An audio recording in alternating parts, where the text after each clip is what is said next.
Hello, and welcome back to our Dornsife Dialogues for the fall of 2023. Our topic today has to do with a breakthrough new tool for cancer screening that's being developed right here at USC Dornsife. Most of us have experienced some kind of cancer screening, and the rest of us have probably been through this with a loved one. This excruciating process is often invasive and uncomfortable, and generally involves several days of anxious waiting before results are available. The dream of being able to replace traditional cancer screenings with a simple blood draw, capable of providing accurate, real-time information, is so powerful that it underpinned the Theranos scandal that rocked Silicon Valley. But here at USC Dornsife, Dean's Professor Peter Kuhn and his team have developed a liquid biopsy that may finally realize the dream of revolutionizing cancer screening and treatment monitoring.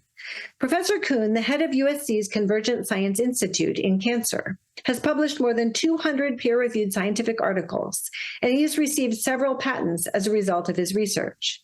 His pioneering efforts in the intersection of biology and physics have earned him countless awards and accolades, including a spot on President Biden's Cancer Moonshot team. Dr. Kuhn will be in conversation today with Dr. Amy Ross. Dr. Ross is an experimental pathologist with a distinguished background in cancer diagnosis. She spent her career developing clinical trials and tests aimed at unlocking the mysteries of cancer and other diseases. Dr. Ross has authored more than 75 scientific publications and holds 3 U.S. patents. She serves on the USC Board of Trustees, and her dedication to the university and our alumni community spans decades. She is also herself a proud USC alumna, having earned her PhD from the Keck School of Medicine. I will now turn it over to Dr. Ross to get us started, and thank you all, as always, for tuning in. Thank you so much, Dean Miller, for that very warm welcome, and a very warm Trojan welcome to all of you joining us today on this webinar. You know, I think it's safe to say that each and every one of us has probably been impacted on our lives in cancer by one way or another. It may not be you directly. It may be a spouse, a significant other, a parent, sibling, friend, God forbid, a child. But one of the things that I think can draw us together is our dedication to having innovation and real-time improvement in this field. So that's why I am so pleased to be the host today and to introduce you to my dear friend and renowned researcher, Dr. Peter Kuhn. You've heard all of his accomplishments were wonderful. So Peter, welcome today. I know that you're going to have some wonderful insights for us. So to get started, I think when a lot of people think about cancer, we think of it as this kind of homogeneous disease. But in actuality, your research and the research of so many others at USC has shown that it's anything but. The cancer is really a number of different diseases, and each of which can have a different course and a different outcome.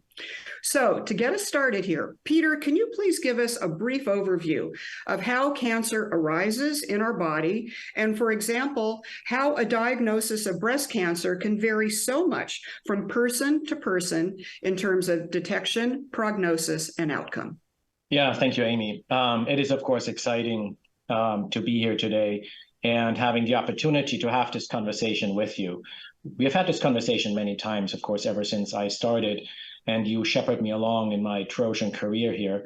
But having it actually in this public setting is actually really quite special today. So thank you.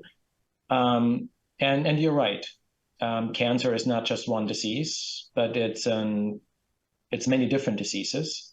And it affects different people also very differently. So we have to be thoughtful around when we talk about cancer to be specific enough to be relevant for the individual patient. Most of what we will talk about today is, of course, in the setting of breast cancer. I'm sure we'll have other dialogues in the future that will touch on other cancers as well. But today, let's focus on breast cancer because it starts framing the question that you stated, and that is, what are the different types and how does it affect us the way we are being diagnosed? So, of course, breast cancer comes in a couple of different types that some of us have heard about, and that have to do with how they occur and the shape within which that they occur. So we call some of them lobular carcinomas and the others ductal carcinomas. Then when it comes to treatment, we often talk about hormone receptor positive breast cancer or HER2 positive breast cancer or triple negative breast cancer. All of these descriptions have to do with, again, how the cancer evolves in our body, how it reflects itself, and how oftentimes also how aggressive it is.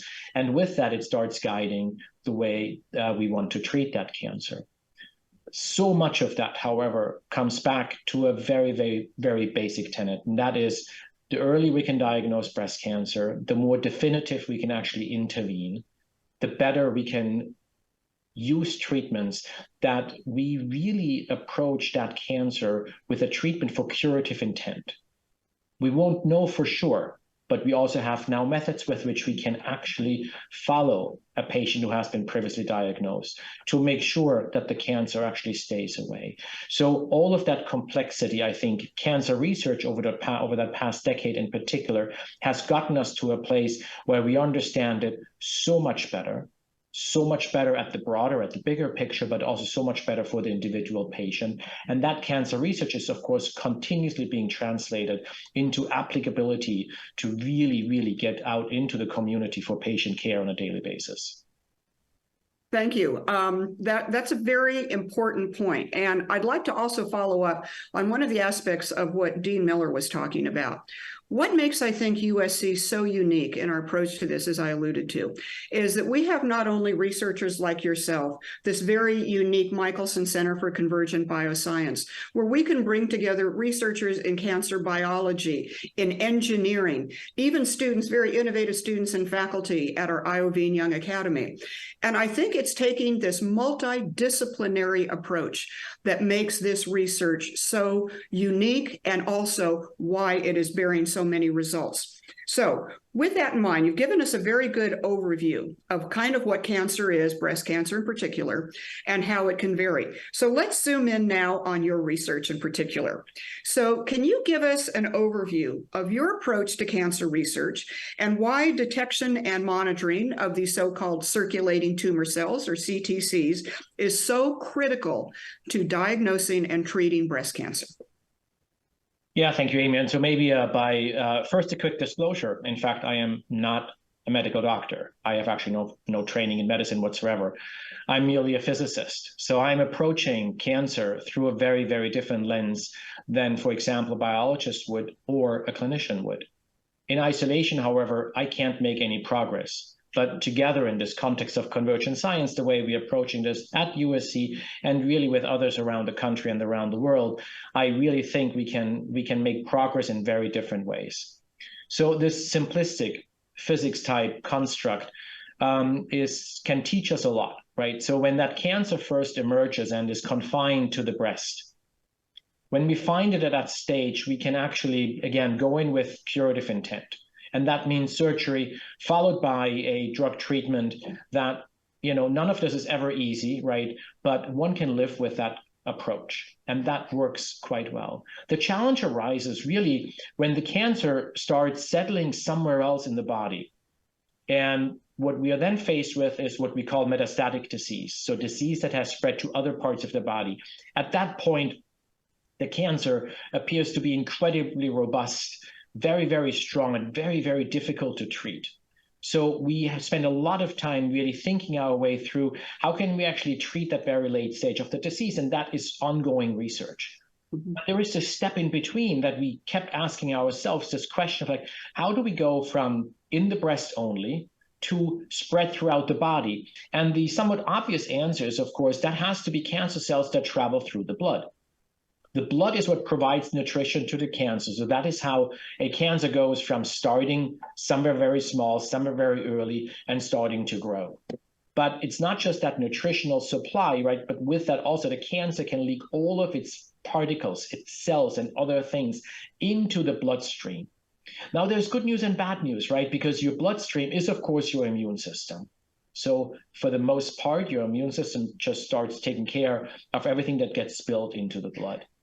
But eventually, for some patients, unfortunately, that leads to that distant metastasis that spread throughout the body that is then so hard to treat. So with that, when we then look at that, we said, all right, That's a problem. It's a real challenge. It's the real problem of cancer as it evolves. Can we flip it into an opportunity? And the opportunity arises, of course, that I can take a blood sample quite easily, quite frequently. If I make the argument that the cancer must be traveling through the blood, it means that I just have to develop methods with which I can see it in the blood.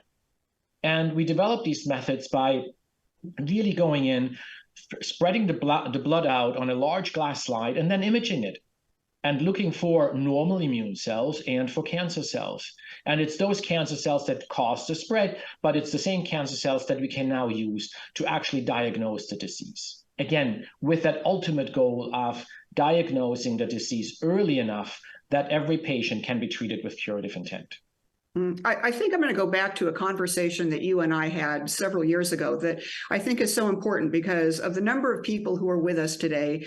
Numerically, there have to be some who are in that stage of, I've been diagnosed, I've been successfully treated, now I'm in a period of watchful waiting. So as we know, with some of the frontline treatments that are used with breast cancer, in the event that the patient recurs, quite often the chemotherapy that is used to treat the patient initially is no longer effective against metastatic disease. And I remember you're telling me about your research at one time where your test, as you mentioned, putting tumor cells out on a slide, you could actually show that the proteins on those cells are different from the proteins that the patient may have had in her primary cancer. And that is the issue of why, how can we figure out what those changes are and how can we personally adjust chemotherapy? If you could give us just a couple of minutes, please, of insight into that, because I think it will give so much hope to anybody in our audience who might be in that watchful waiting phase. Yeah, absolutely. So there are those two phases, right? There is the watchful waiting phase, and then there is the phase when a recurrence has actually been diagnosed, and now I need to start managing that treatment. And so there actually we have had a number of breakthroughs over the past couple of years to get us to a place where we can measure these changes. So a subset of patients, they will have been diagnosed with hormone receptor positive disease, but when they actually recur as a HER2 patient. Now, there's good news and bad news. The bad news is, of course, that we think it's a hormone receptor positive patient, so we need to solve that puzzle. But the good news is actually for HER2 positive disease, we have a lot of really powerful treatments available today, right? Mm-hmm. Luckily, it's not the 60s anymore, right? The availability of drug treatments it's quite striking of what we can actually do for as long as we can actually precisely diagnose the disease at that point in time. So this was a really important step that we got to really have that realization how this disease can actually change within a particular patient, and a different subtype can actually start emerging, and we know exactly how to treat that. Prior to that is, of course, this other phase that you just described, Amy, and that is this watchful waiting phase. And that's complicated, and it's complicated for a number of healthcare system reasons, because we previously showed that imaging is no better than just waiting for symptoms. Mm-hmm. Well, that might be true from an insurance risk assessment perspective, to say it politely, but from a human perspective, it's awful, because it means that you are really restricted to waiting for pain. And every time that something itches and aches in your body, you have to ask yourself the question, is that the cancer being back, or is it just an ache? Mm-hmm. That to me is of course entirely unacceptable, and we have to get beyond that. And again, how can we get beyond that? If we can do that with really something as simple as a blood draw, now we can make a huge amount of progress. So there's a number of groups, ours and a number of other groups around the world, that are now really working very, very aggressively on that concept. The reason why this is so hard, just to be clear, the reason why this is so hard is because this is one of the hardest needle in a haystack problems that one can imagine. Mm-hmm. Because we actually don't know really what the shape of the needle looks like. We don't know how many of them there are. We barely understand the haystack. Mm-hmm. So this is, of course, sort of the ultimate problem that a physicist, we love that kind of problem. So that's really cool. That's why we're like, this is really, really exciting. But we are making real progress in that arena. And the data that is coming out, again, out of our lab and other labs are giving us real hope that these blood tests will actually really get us there. And thank you for that additional explanation. And that's actually a perfect segue where we would like to discuss now. So you have and your colleagues have developed something that I personally love the name of, the PINK test, that is used to improve detection and monitoring of patients with breast cancer, but most importantly, not only patients with cancer, but as a way to very early pick up patients who may go through regular mammography, may have a little, we've all been through this, maybe a little something suspicious going on. So if you can really educate us as to what the PINK test is, how you developed it, and its clinical potential. Yeah, so the PINK test really came about really along the same line of the conversation that we just carried out. We first needed to understand breast cancer in its later stages, because that is where treatment decisions are so very important. We then said, okay, now we need to start understanding this earlier phase, this watchful waiting phase. But of course, the ultimate goal was always to detect breast cancer early.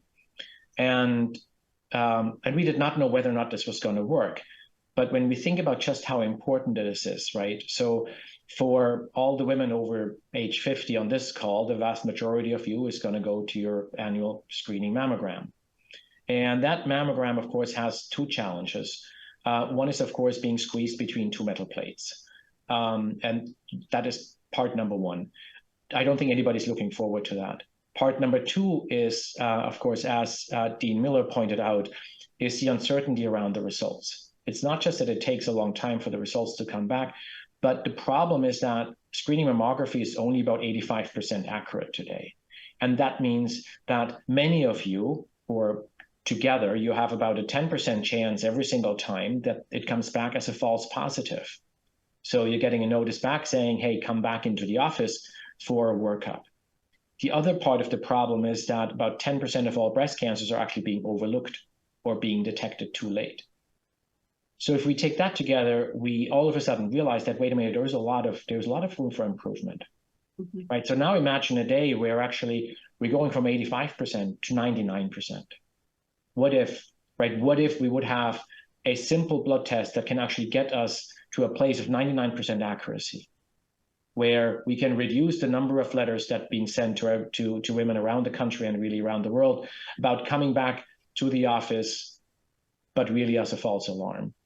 And maybe as important, or maybe more importantly, we can help women who end up with a diagnosis of lobular carcinoma, which is the second most frequent breast cancer, that is typically really hard to detect and is typically detected late with mammography. So you now put this problem setting into a world like USC. You have where you have the privilege of working with some just absolutely amazing students and scientists. And the work that we have now done over the past 7-8 years that we have been here has gotten us to a recent publication where we show exactly that, where we can separate women, what we call age-matched, gender-matched, no known pathology, meaning the average woman over 50, to women who had just received a positive diagnosis of breast cancer. That is something that we call a case control study, right? Compared those two groups, and we were able to separate those two groups with 98, 99% accuracy. That was absolutely striking. That was completely unexpected. We really did not think that we can actually achieve that level of performance of this test. Now, that, of course, has now put everything into hyperspeed for us, right? Because all of a sudden, we have to ask ourselves two questions. A, how do we verify this? And so we spent the last 18 months with as many critical voices as possible, trying to sort of attack ourselves and try to figure out, does this still work itself out? And it's actually all holding up.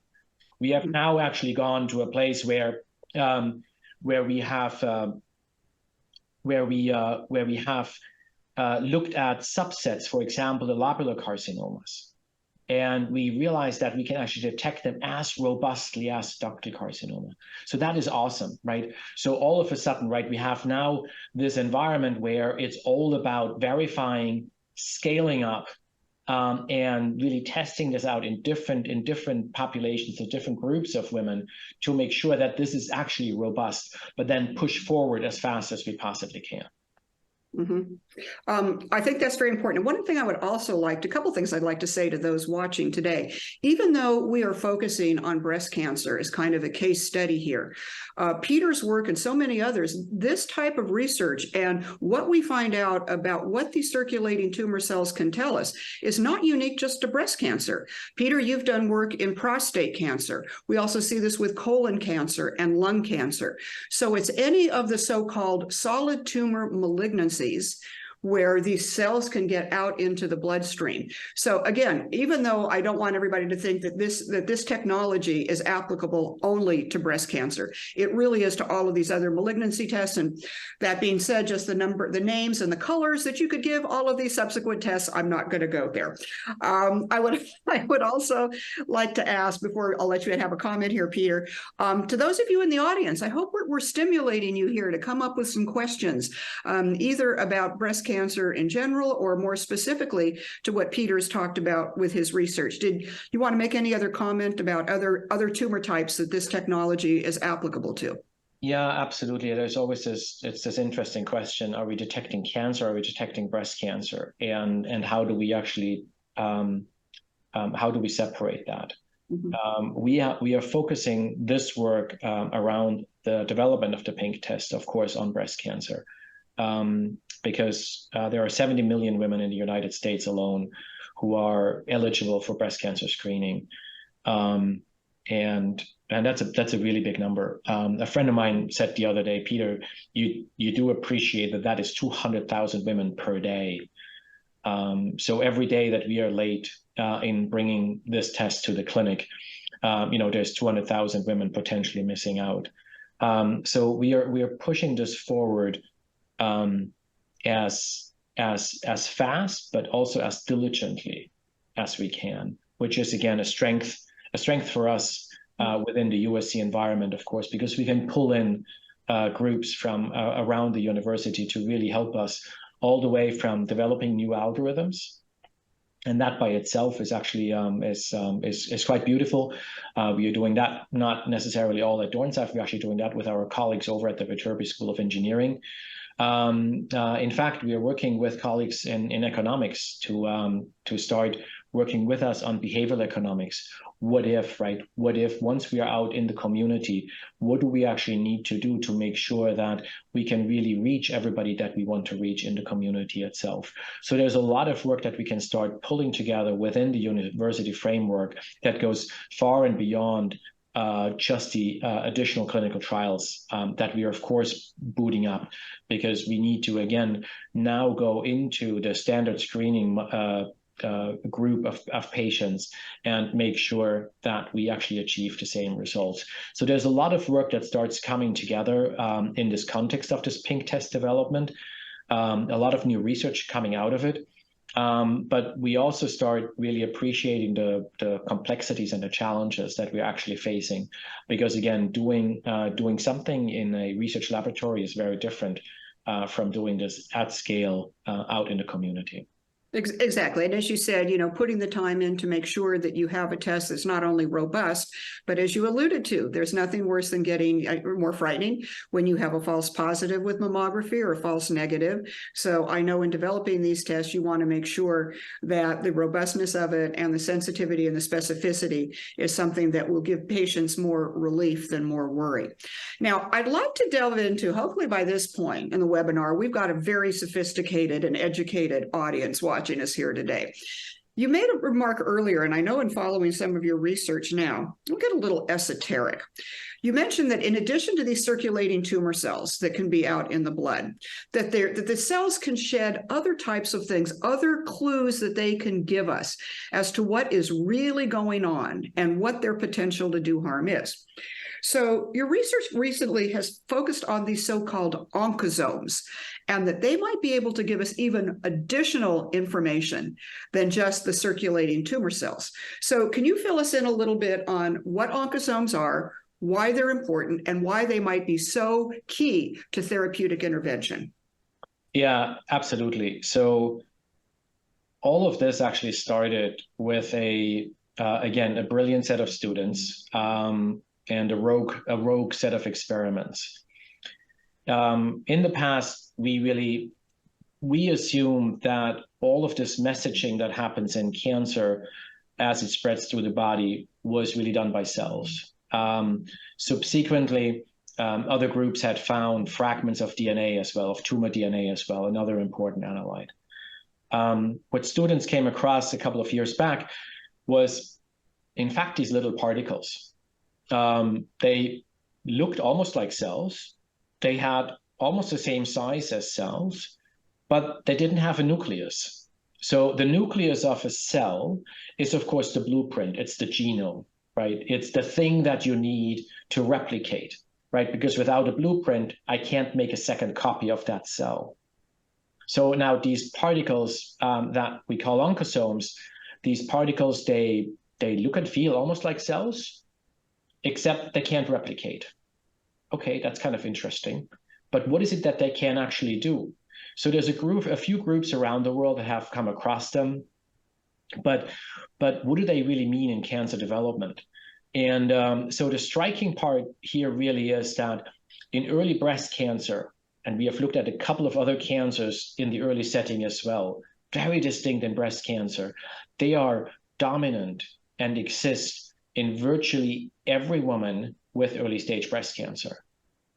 And they actually taper off differently as the disease progresses. We still don't really understand the biology fully, but what we do understand in terms of just the power for the diagnosis is that that is really quite striking, because that is what separates women with and without breast cancer. Mm-hmm. So with that, of course, come sort of two big branches, right? One is to leverage these oncosomes together with the cells.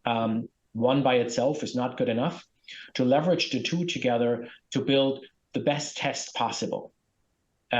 Test the test. Validate the test in clinical trials as we go forward in the appropriate patient populations. And that means in women, under the age of 50, women with dense breasts, women of African American origin, women in different, across the healthcare disparity spectrum, women who have been diagnosed previously, women with other cancers, with other boundary conditions. So there's a lot of these additional clinical trials that we need to boot up and test that through. That's one branch. But then, of course, there is the other branch, and that is that we need to understand the biology and of these oncosomes in particular. What is it that makes breast cancer special? Well, breast cancer is really hormonally driven, right? And it typically takes a very, very long time for it to go from a small emerging cancer to something that's big enough to feel. In fact, the age of that cancer, we actually don't really understand it very well, because we don't know how to watch that within an individual patient. So there's a lot of research that we have to do as we go forward, because that, of course, will be key to us understanding the early development, and then with that, understand how we best intervene at that early stage as well. So all of this research will not just support the quality and the validity of the PINC test itself, but that will then subsequently, very in rapid fire order, really start impacting our therapeutic development for women who have been diagnosed. Yeah, thank you. You bring up a lot of points. We're about to go to questions and answers here, and I can see some really good ones are coming in. But one thing to also keep in mind is that when these cancers occur in our body, it's not occurring in a vacuum. And as you alluded to earlier, our immune system is trying to counteract. But remember, a cancer cell is your own cell. Your body cannot recognize it as foreign because it is part of you. So I was actually at a research group at Norris Cancer Hospital a couple of weeks ago, looking into very interesting differences in breast cancer from women of different ethnic origins as to which immune cells which may be responding. So I think that's an area that is of interest also. So suffice to say that we are looking at a very wide approach, not only the tumor and the patient, but the immune system. So Peter, you ready for some questions here? We've got some really good ones coming in. Always ready. Yeah, when you see my eyes going slightly left and right, I'm like, oh, wow, okay, these are really cool questions. Fire away. Well, between the two of us, we can go through and go one here. But we've got a good question here from Suzanne. Now, again, we have been focusing today on breast cancer. But Suzanne's question is, most often when I hear cancer presentations, they seem to be tumor-focused and not much related to blood cancer. Can you please also address blood cancer? Yeah, happy to do so, Suzanne. So there's actually a spectrum, right? So there are the blood cancers, the leukemias, lymphomas, all the way through multiple myeloma, and then over to what we call the solid tumors, the carcinomas. Oftentimes when we talk cancer, that is what we talk about, is the carcinomas, the solid tumors. Those represent different fields of research. And in fact, the blood cancers have made so much progress earlier on fundamentally because they're easier to access. Because a lot of that early research was guided by being able to access the blood cancer with a blood sample or with a bone marrow aspirate. So the drug development there is leaps and bounds ahead of the solid tumors, which is why oftentimes you hear us talk more about the solid tumors, because that is where a lot of the research focuses today. There is of course benefit as we start working across, and maybe a future Dornsife dialogue could be on multiple myeloma, for example, because I think that's another really important challenge where we're making real progress.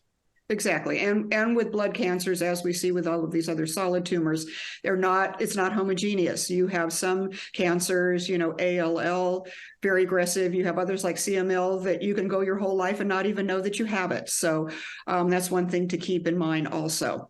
Preston has an interesting, there's one cancer, I think that, of course, nobody ever wants a cancer diagnosis, but one that is especially troubling is pancreatic cancer, because of not only its difficulty in terms of detection, but quite often no treatment is available and lifespan is very short. Can you comment, Peter, on any insights you might have into pancreatic research, particularly as it might relate to your approach? Yeah, I know, absolutely, Preston. So within our research portfolio, we actually have an exciting, and again, when I say exciting, is because we're getting to results.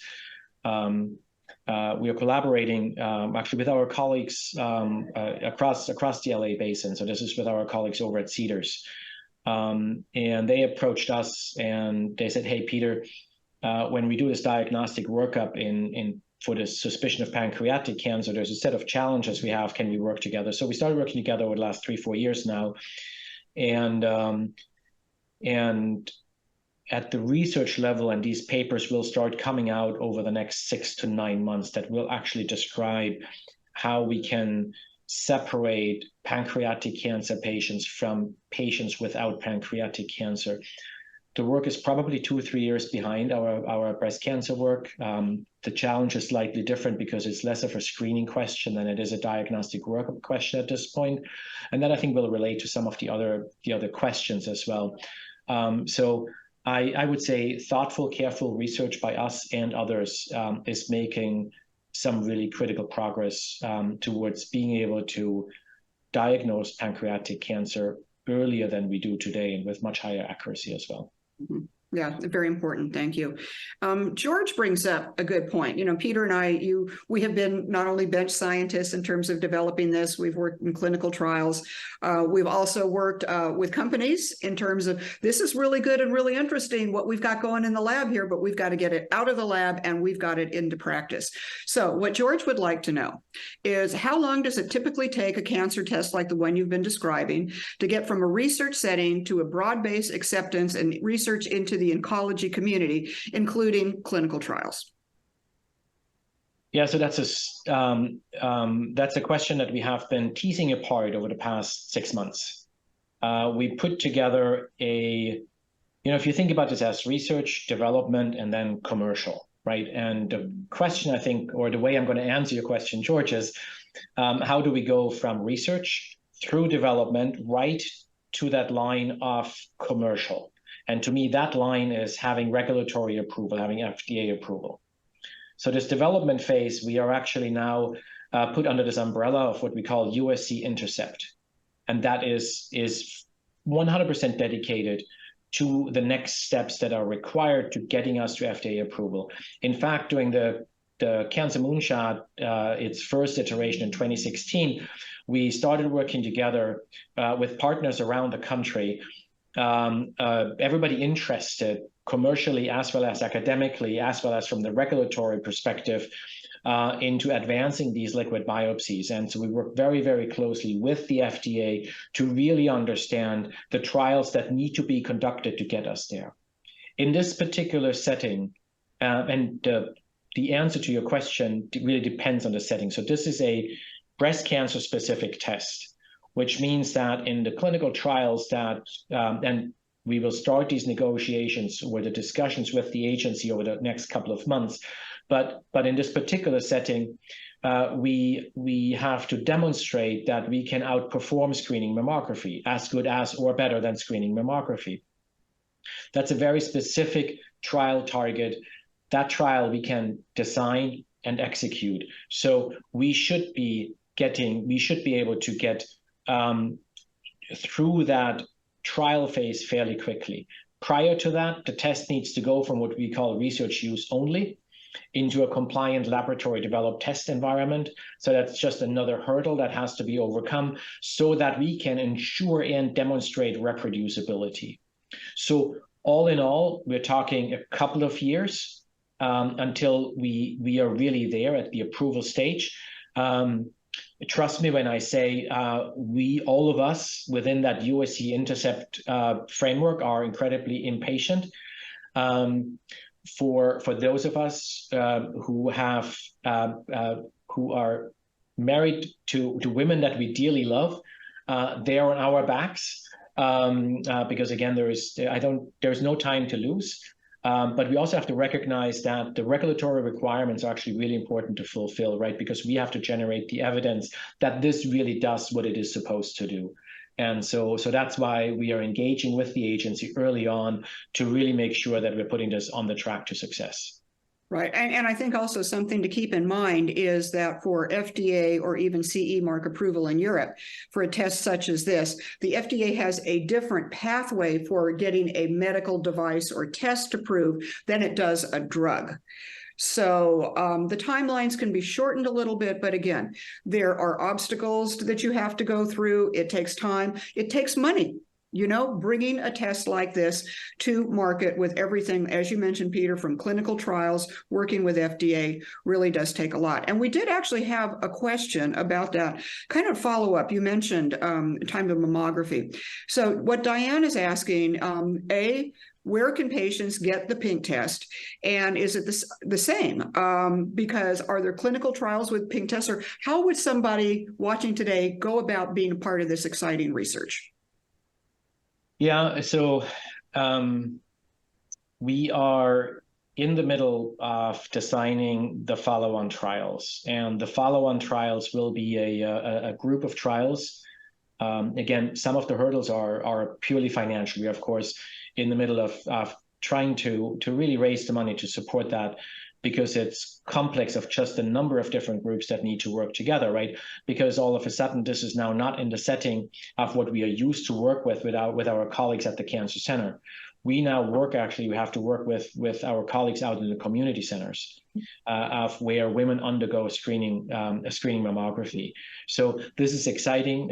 It's a little scary, I have to say, right? Because we haven't done that before. But again, we have lots of colleagues around us who actually help us shuttle that through. And I would say follow us on intercept.usc.edu, where we will, over the next couple of weeks and months, really update continuously of where we're at. Again, the beauty of doing this within the academic setting is, of course, that we will do this with complete transparency to our community, to the Trojan community, but of course to the entire public at the outside. I'm hoping that the first trials will open by the first of the year. That is probably a reasonably realistic and not overly aggressive target, but I think that's quite feasible. Hopefully that will be doable. There was one question that came in, and we kind of alluded to this.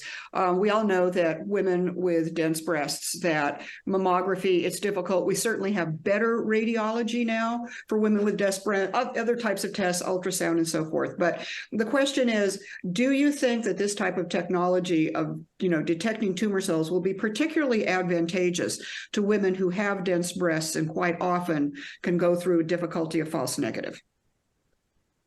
So I'm going to do the evidence-based answer first, and then I will go into what I think. So I mentioned briefly that we pulled out the women who ended up with a diagnosis of lobular carcinoma. It is one of those very difficult to detect breast cancers, and in particular in the setting of dense breasts. And we have the same accuracy as we have with the ductal carcinomas. So we feel very confident that we can find them. Mm-hmm. So with that, I'm going to now extend to what I think, and I'm going to also tell you how we're going to build the evidence around it. What I think is there is no reason as to why a breast cancer would reflect itself differently in the blood, whether or not a woman has dense breasts. Mm. There is no reason to expect that. That's what I think. We have to prove that, and we can only prove that through a clinical trial. And again, to give you a feel for what these clinical trials need to look like, is that if you take 1,000 women and you test them all for breast cancer, 5 of the 1,000 women will have breast cancer.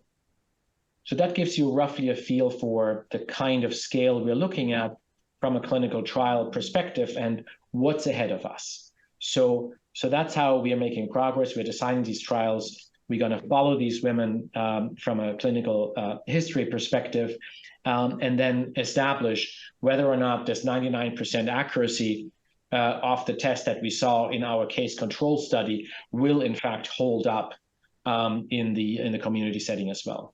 Yeah, I think that's a very important point. And we actually did have a question from David about accuracy of the test. And you say 99%. But again, when you're developing a test and you're looking at optimum situations in terms of development, when you get it out in clinical trial, there's a number of other factors that can intervene. So I think, to David, to answer your question, this is one of the things that we do look forward to, we look at in ongoing clinical trials when you're dealing with patients with a variety across the spectrum of where they may be. So now you brought up a very interesting point. You alluded to working with other institutions, Peter, and work like this doesn't occur in a vacuum. And JD is joining us. He's with the Cleveland Clinic. And back in the 90s, when I was developing a test very similar to this, I was very blessed to work with people at the Cleveland Clinic. So can you give us a little more insight in terms of how not only USC, but how other academic institutions and hospitals work together to collaborate on cancer, all kinds of cancer diagnostics and therapeutics? Yeah, so there's also another question around what other tests are being developed. So there's in many ways for early diagnosis, there is sort of two, I'm going to say schools of thought, but they come together. One is about bespoke, high precision, high accuracy, single cancer detection tests, like what we are doing with the PINC test for breast cancer. What, for example, Cologuard is trying to do for colon cancer. At the same time, there are other groups that are building what's called multi-cancer detection tests. Those two will go hand in hand. There is advantages and disadvantages, and we can, again, spend some time talking about that as well. But fundamentally, we believe that the single cancer tests can perform so much better because we can actually exploit the biology of a particular cancer as well as the anatomy of a particular organ where that cancer emerges. Now, at the same time, back to JD's question on the Cleveland Clinic, in fact, this organization that we built, which is called the Blood Profiling Atlas in Cancer, BloodPAC, brings together by now 50 groups from around the country. Everybody is a competitor with one another. Most of them are actually commercial competitors. When you see them publicly, they would butt heads like there is no tomorrow. However, we put this public-private partnership together, what we call a pre-competitive partnership together, where actually those very same people are sitting around the table on a daily basis because there's common problems that we need to solve of how we verify and validate, how we build clinical trials, and how we speed up the overall process of making these tests useful.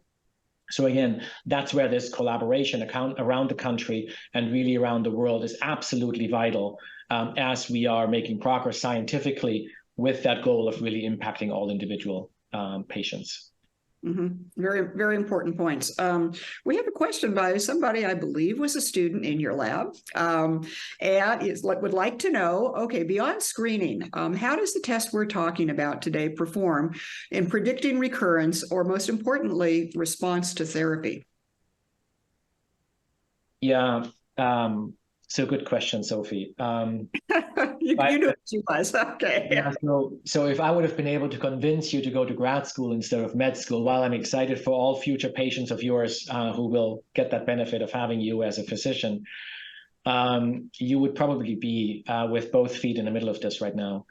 And so there is really this observation that in the cells and the oncosomes, the way they occur in individual patients or in across groups of patients changes over time as the disease progresses.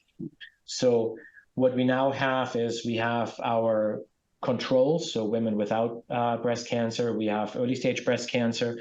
We also have what we call first recurrence. So those are women who had just been diagnosed by an imaging study, just been diagnosed with the cancer having come back, and we have late stage patients. What we don't have yet, which is a trial that we will be kicking off in the next couple of weeks, is to start enrolling patients in that watchful waiting period. Now, that's a complicated experiment because it's going to take a very long time. Because, of course, we're not only interested in 3-year and 5-year survival in breast cancer. Luckily, we have gone far beyond that. But we're interested in 10, in 15, in 20, in 25, and 30-year survival. 35-year survival. So what is my individual residual risk after 10 years after cancer, of that breast cancer coming back? And how do I measure that? So that is that goal of that next set of studies.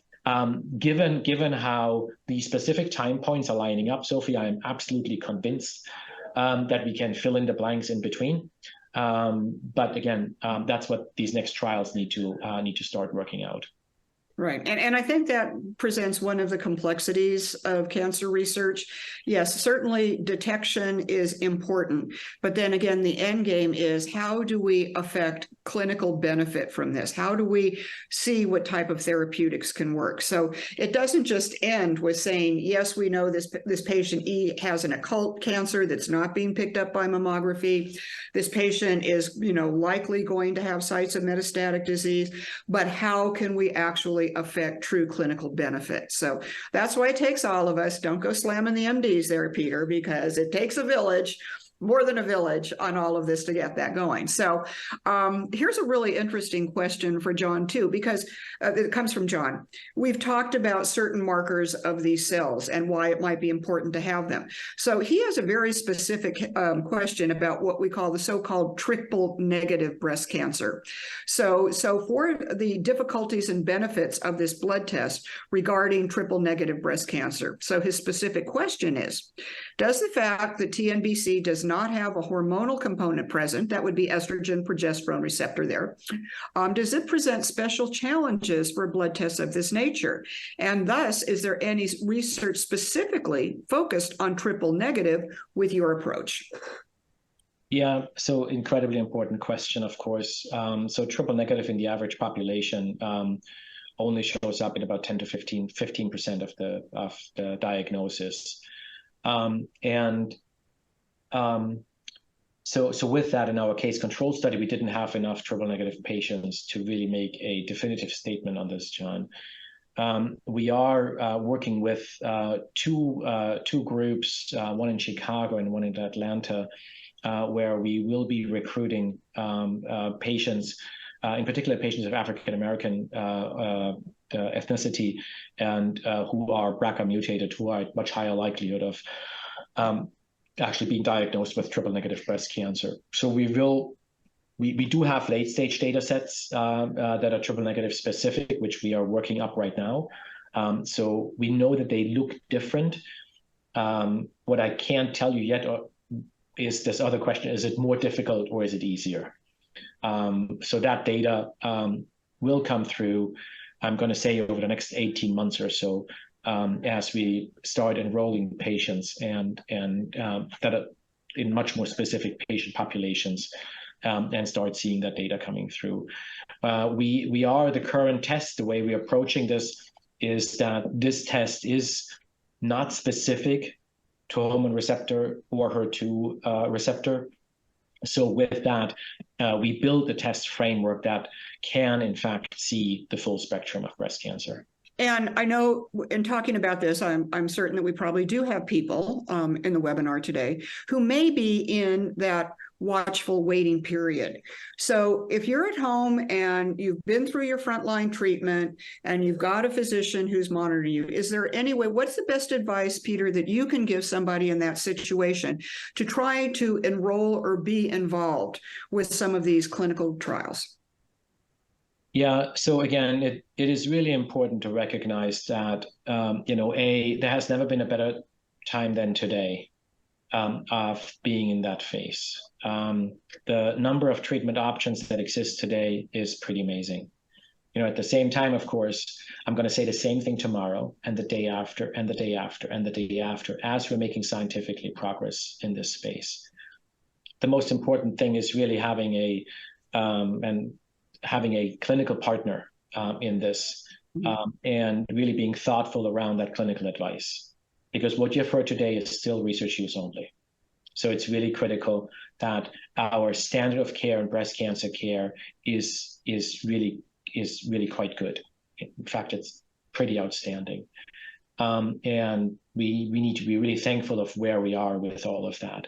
Having said that, I would always encourage everybody with your oncologist, with your provider, to always ask, where is it that you can participate in what is typically called observational studies? This is the type of work that we do, right? Where we say, hey, we would like to recruit patients who want to participate in giving us a blood draw and giving us access to their breast cancer clinical data so that we can start building these correlations. So there are, of course, ideally, everybody would enroll with us. That would be our ultimate goal. But there are competing groups with us that might be much closer to where you live. By all means, enroll, please. Enroll, participate, because with that, you will, in fact, participate in your own future. And that is just the most powerful thing that any one of us can actually do.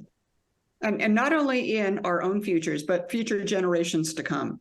When you look at where cancer detection, treatment, now it's so much more advanced. I know we would like much more progress, but again, cancer being so many different diseases, where we stand now and with novel agents that are used, like thalidomide, the drug that was banned in the 50s from pregnant women, is now a drug that has made a tremendous difference in patients with multiple myeloma.